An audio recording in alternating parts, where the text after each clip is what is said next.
Hank Snow was more than just a country singer. He was a voice that spanned generations. Born in Nova Scotia, he rose from the depths of poverty and abuse to stand on the stage of the Grand Ole Opry as one of its brightest stars. With his trademark smooth tenor and songs like I'm Movin' On and I've Been Everywhere, he carved his name into the very foundation of country music.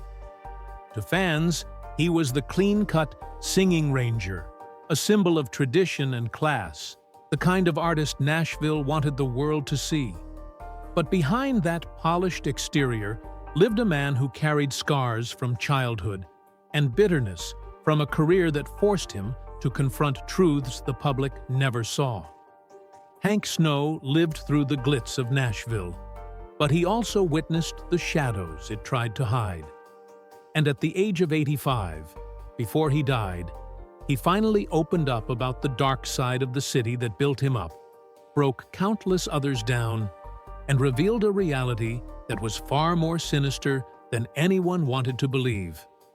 To the outside world, Nashville was a dream city. They called it Music City, USA, the shining capital of country music where dreams were supposed to come true. Its streets glimmered with neon lights, its stages echoed with fiddles and steel guitars, and its record labels promised to turn small-town singers into household names. The Grand Ole Opry stood as a cathedral for country music, a place where legends were born and where careers were made overnight. For fans across America and around the world, Nashville seemed like a paradise, a magical place where talent was rewarded, and every cowboy hat carried a story of success. But as Hank Snow revealed later in life, this glamorous facade was carefully built, and behind it lay an industry that thrived not on dreams, but on control, manipulation, and sacrifice. Hank explained that Nashville was never about fairness, it was about power. The artists who stepped into town, often young and desperate, believed their talent alone would carry them. But the city had its own rules, rules that were never written down, but were enforced by powerful record executives, ruthless managers, and backroom deals. Hank remembered seeing eager singers arrive on buses, their guitars strapped to their backs, their eyes filled with hope.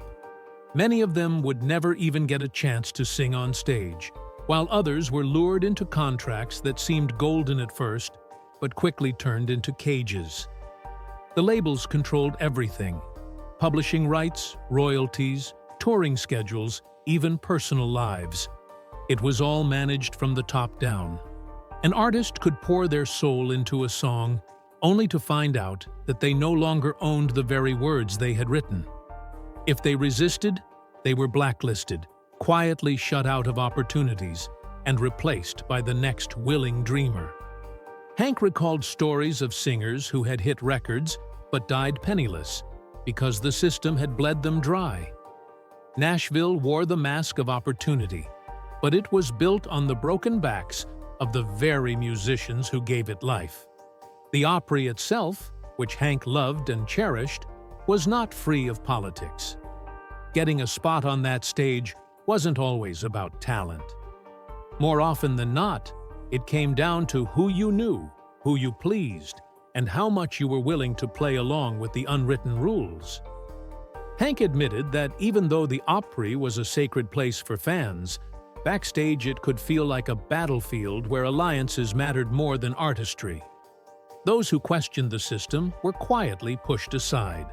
Their careers slowly suffocated until the world forgot their names.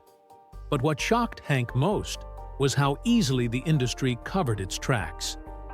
The public never saw the exploitation, the addictions, the betrayals, and the lives ruined in the shadows. Nashville sold itself as a family, but Hank said that family could be as cold and unforgiving as any business empire in the world. By the time he reached his later years, Hank Snow no longer looked at Nashville as the city of dreams. To him, it had become a glittering trap. one that lured in the innocent with promises of fame, but devoured them with contracts, politics, and an endless hunger for profit. And in his final confession, Hank wanted fans to understand that the golden city they admired was built on far darker foundations than anyone had been willing to admit. Before Hank Snow ever stood beneath the lights of the Grand Ole Opry, he was a boy trapped in a world of hardship. Born in the small fishing town of Brooklyn, Nova Scotia, his childhood was anything but easy. His father abandoned the family when Hank was still young, leaving his mother to remarry a man who would become one of the darkest figures in Hank's life. Hank suffered years of physical and emotional abuse at the hands of his stepfather, and those scars never truly faded. He often spoke later about how he felt like an outsider even in his own home, finding solace only in music. A battered guitar became his lifeline, the only thing that gave him hope of escaping the cycle of poverty and pain that defined his early years. He taught himself to play by ear, and every chord he strummed carried both defiance and desperation. When Hank was just a teenager, he ran away from home and began carving out a life on his own. He worked odd jobs, including time at sea as a cabin boy, where the long nights gave him plenty of time to dream about a different life. Music was not just a dream to him, it was survival. He started singing at small events, radio stations, and anywhere someone would give him a chance, slowly building a reputation for his clear tenor voice. But even as he worked to escape his past, the abuse and abandonment he had endured shaped how he saw the world. He distrusted authority, he hated unfairness, and he carried a quiet anger that he often kept hidden behind his polite smile. These wounds would later color how he viewed the Nashville machine, because when he finally broke through into its circle, he recognized the same patterns of exploitation and cruelty that had haunted him as a boy. His early life had taught him exactly what it felt like to be powerless, and when he saw young artists stripped of their dignity by powerful managers and record executives, it stirred something deep inside him. Hank knew that the polished world Nashville sold to fans was not built for the weak or the naive. To survive, you had to endure humiliation, manipulation, and betrayal. And though he himself eventually rose above the hardships, his past made him painfully aware of just how easily others could be crushed. When Hank Snow finally confessed the truth about Nashville's darker side, it wasn't just from observation, it was from experience. His life had always been a battle against oppression, first in his own home and later in the city, that promised him the world but demanded pieces of his soul in return. Hank Snow never forgot the countless stories of young men and women who came to Nashville carrying nothing but a guitar, a handful of songs, and a heart full of dreams. They believed that talent would be enough, that their voices could carry them from poverty to stardom. But Nashville was never designed to reward purity of heart or even talent alone. As Hank revealed later in life, the city ran on contracts and deals that were built to exploit, not protect. Unsuspecting singers often signed away the rights to their music without even realizing it, exchanging ownership of their own creativity for the empty promise of exposure. Publishing companies would take control of entire catalogs, and the artists, thinking they had struck gold, would only find themselves locked into one-sided agreements where they saw pennies while executives lived like kings. Record labels were no better. Hank recalled how these corporations manipulated every detail of an artist's career, from what songs they sang to how they dressed and spoke. Many of the most famous names in country music, beloved by fans worldwide, were living under contracts that gave them no freedom at all. They could be sent on backbreaking tours that destroyed their health, forced into recording schedules that left them exhausted, and kept in constant debt to the very machine that claimed to be making them stars. Hank admitted that he too had felt the weight of these demands, but his long career gave him the perspective to see how deeply the system harmed the more vulnerable newcomers. The machine preyed on desperation. Young women were pressured into compromising situations to secure opportunities, while men were taught to stay silent, smile for the cameras, and play along if they wanted to stay in the business. Artists were treated as replaceable commodities. If one refused to comply, the label would simply move on to the next dreamer, waiting outside the office door. Hank spoke with deep sadness about how many careers ended not because of lack of talent, but because artists were suffocated by exploitation before they had the chance to truly shine. He knew singers who sold millions of records but still struggled to pay rent, their profits siphoned away by managers and executives who kept the contracts intentionally confusing. It was a system that smiled in public while robbing in private. To fans, Nashville was about heart and soul. To the people pulling the strings, it was about ownership and control. Hank Snow's confession was not a bitter rant. It was a warning. He wanted the world to understand that for every artist who made it to the top, there were dozens more who were left broken, forgotten, and penniless. Casualties of an industry that consumed their passion and gave them back nothing but regret.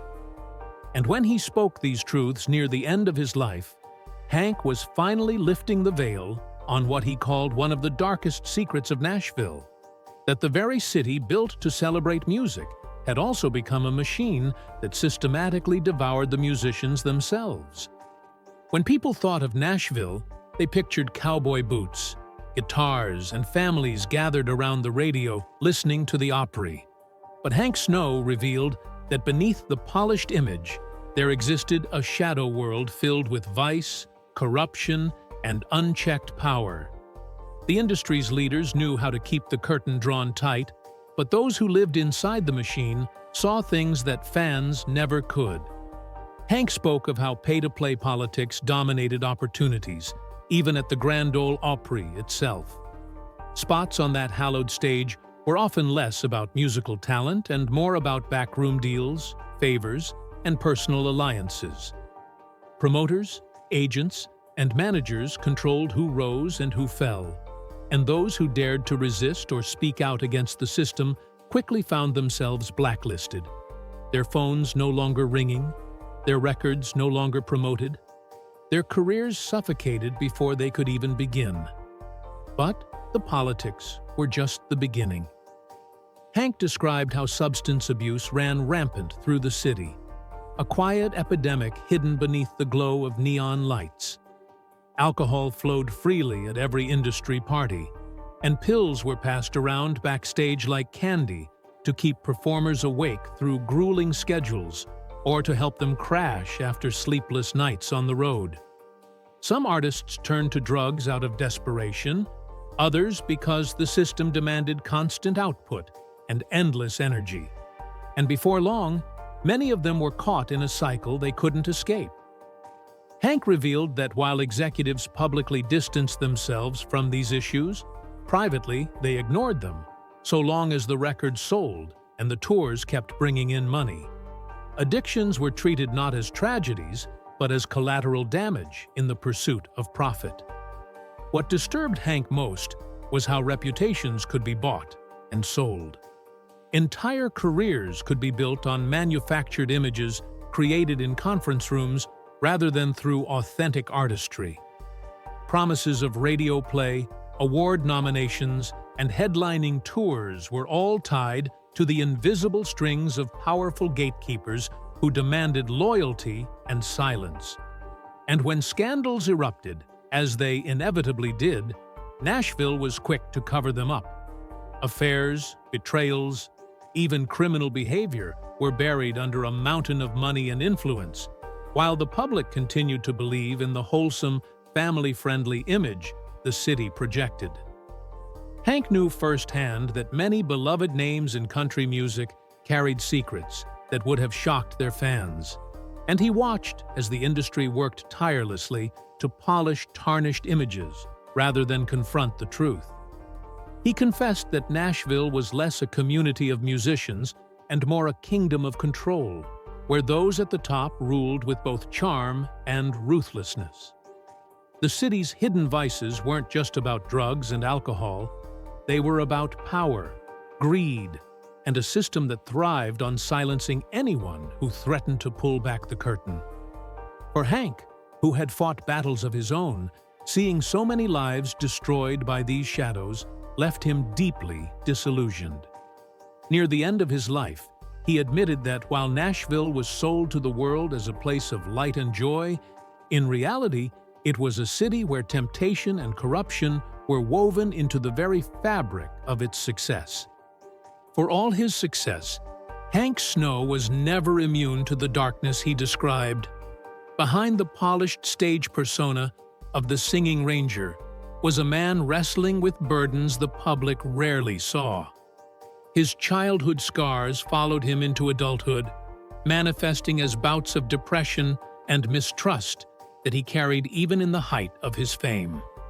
He often felt isolated, not only as a Canadian who had forced his way into Nashville's inner circle, but as a man who refused to play certain games the industry demanded. Success brought him admiration, but it also brought pressure, and pressure in Nashville often meant compromise. Hank was careful with his image, but privately he felt the weight of exhaustion from endless tours, sleepless nights, and the constant demand to deliver hit after hit. The same machine he later exposed nearly consumed him as well. He had moments where the financial strain of contracts, lawsuits, and obligations left him questioning whether the career he had built was worth the sacrifices it demanded. The loneliness of the road compounded those feelings, while fans saw a smiling star under the spotlight. He spent countless nights in motel rooms, cut off from family, surrounded by silence after the roar of the crowd had faded. Hank admitted that he too had been tempted by the vices that consumed so many of his peers. Alcohol and pills were always within reach, offered freely to numb the aches of touring and to quiet the mental battles that came with fame. But Hank fought hard to resist being swallowed whole. His willpower kept him alive where others faltered, yet he never forgot the artists who didn't make it. Every time he saw another name lost to addiction, scandal, or despair, it reinforced his belief that Nashville's system was designed to exploit, not sustain. The industry made stars, but it rarely protected them. Hank's struggles weren't just with the external pressures of Nashville, but also with himself. He often felt he was living two lives: the public Hank Snow, a symbol of country music tradition, and the private Hank Snow, a man scarred by trauma, weary from betrayal, and desperate to find meaning beyond the applause. He confessed in later years that there were times he felt trapped, like he was still that young boy in Nova Scotia trying to escape abuse. Only now the prison walls were built of contracts, obligations, and expectations. The music that once saved him sometimes felt like a chain he could never fully break free from. Yet, even in his struggles, Hank found strength. He endured because he believed his story could be a cautionary tale for others. When he finally revealed the dark truths of Nashville, it wasn't just as a critic, but as a survivor. He wanted fans to understand that while his life seemed golden from the outside, the reality was far more complicated, and every smile on stage was hard-earned through years of silent battles the world never saw. Hank Snow knew he could not undo the damage that Nashville had already inflicted on so many artists, but he made it his mission to protect others from falling into the same traps. Having endured abuse in childhood and exploitation in his career, he carried within him a sense of duty to shield the vulnerable. He often spoke about how he felt compelled to be a voice for those who were too afraid to challenge the system. In the 1950s and 60s, when Nashville was tightening its grip on young performers, Hank began advocating for fairness and honesty in contracts. He encouraged artists to seek proper legal advice before signing anything, a warning that came from his own painful experience of seeing how easily talent could be stolen by clever language and fine print. He wasn't just a singer, he was a fighter for integrity in an industry that thrived on secrecy. One of his proudest contributions was helping to establish organizations meant to protect musicians' rights, ensuring they had support against the predatory practices that had long plagued Nashville. Hank also took younger artists under his wing, mentoring them not just musically but personally. He warned them about the hidden dangers of fame, the pressures of the road, the temptations backstage, the ruthless executives who smiled while sharpening their knives. He wanted them to understand that success came with a cost and that protecting their dignity was more important than chasing short-lived stardom. But his advocacy often made him unpopular with those who benefited from the status quo. Hank admitted that by standing up for fairness, he made enemies in high places, and at times his willingness to speak out cost him opportunities. Still, he accepted that sacrifice, believing that silence would make him complicit in the very system he despised. To Hank, protecting the next generation of country singers was not just a choice, but a responsibility. And even in his later years, long after his chart-topping days had faded, he remained committed to using his voice to expose injustice. His efforts did not dismantle Nashville's darker practices, but they planted seeds of resistance, encouraging artists to value themselves and fight for control over their own destinies. When Hank Snow finally revealed the full truth before his death, it was clear that his desire to protect others had shaped much of his legacy. He had lived through the cruelty of exploitation, but he refused to let others suffer without warning. And for him, that was a victory greater than any gold record or sold-out concert. As Hank Snow reached the twilight of his life, the weight of unspoken truths grew heavier on his shoulders. By the time he was 85, his health was failing, and he knew that his days were numbered. It was then that he finally spoke with a raw honesty he had long kept hidden. In interviews, private conversations, and even moments shared with close friends, Hank laid bare the reality of Nashville's dark side. He admitted that for decades he had watched as promising talents were chewed up by the system, spat out, and forgotten.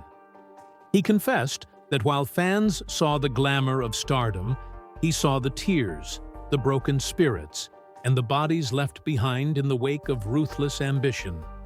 His words were not meant to destroy Nashville, but to unmask it, to strip away the polished image and show the world what it truly was. A city built on dreams, but sustained by sacrifice. Hank spoke of young singers who arrived filled with hope, only to leave years later broke, addicted, or disillusioned beyond repair. He talked about executives who exploited vulnerability, of artists who lost their health and families to endless touring schedules, and of the silence that was demanded whenever scandals or abuses surfaced. He admitted that he himself had been complicit at times, turning a blind eye simply to survive, and it was this guilt that haunted him most. In his final confession, Hank's tone was not bitter, but mournful. He didn't lash out with anger. Instead, he spoke with sorrow for the lives destroyed and regret that it had taken him so long to be fully honest. He hoped that by revealing the truth, future generations would be better prepared, that fans would see their idols not as untouchable stars, but as human beings trapped in a system that cared more for money than music. To Hank, lifting the curtain was the only way he could make peace with himself before he died. His confession was not simply a reflection, it was a legacy, a final act of courage from a man who had carried secrets too long. When Hank Snow passed away in 1999, He left behind more than a catalog of timeless songs. He left behind a warning, a candid glimpse into the hidden machinery of Nashville that few had dared to expose. His confession at 85 was not just an old man's reflection, it was a reckoning, a truth spoken by someone who had lived long enough to see behind the curtain and survived to tell it. Fans mourned him as the singing ranger, the smooth-voiced star who had taken them on musical journeys with classics like I'm Movin' On and I've Been Everywhere. But for those who listened closely to his final words, Hank's legacy was not just about music, it was about honesty. He forced country music lovers to confront the reality that their beloved Nashville was both a dream factory and a graveyard for countless artists whose names never made it to the marquee lights. His stories of exploitation, corruption, and manipulation shed light on the sacrifices hidden behind the songs people cherished. To many, his confession was shocking. To others within the industry, it was merely the truth finally spoken aloud. Nashville's image as a family-oriented, wholesome city was forever complicated by Hank's revelations. And yet, he didn't tell his story to destroy the city or to tarnish its legends.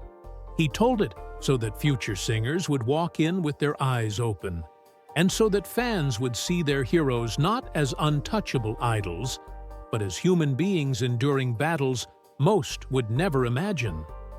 Hank Snow's truth-telling became part of his enduring legend. In the years after his passing, his warnings continued to resonate as other artists stepped forward with similar stories, proving that he had not been exaggerating, but had merely been the first to say what so many knew. His courage to break the silence made him more than a star. It made him a protector, a voice that outlived him.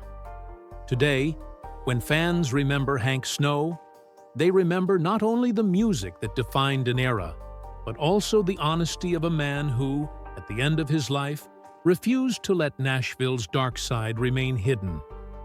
His legacy is a reminder that behind every song lies a story, and sometimes those stories are filled with pain. But by speaking the truth, Hank gave those stories meaning, and in doing so, ensured that his voice would echo long after the final curtain fell.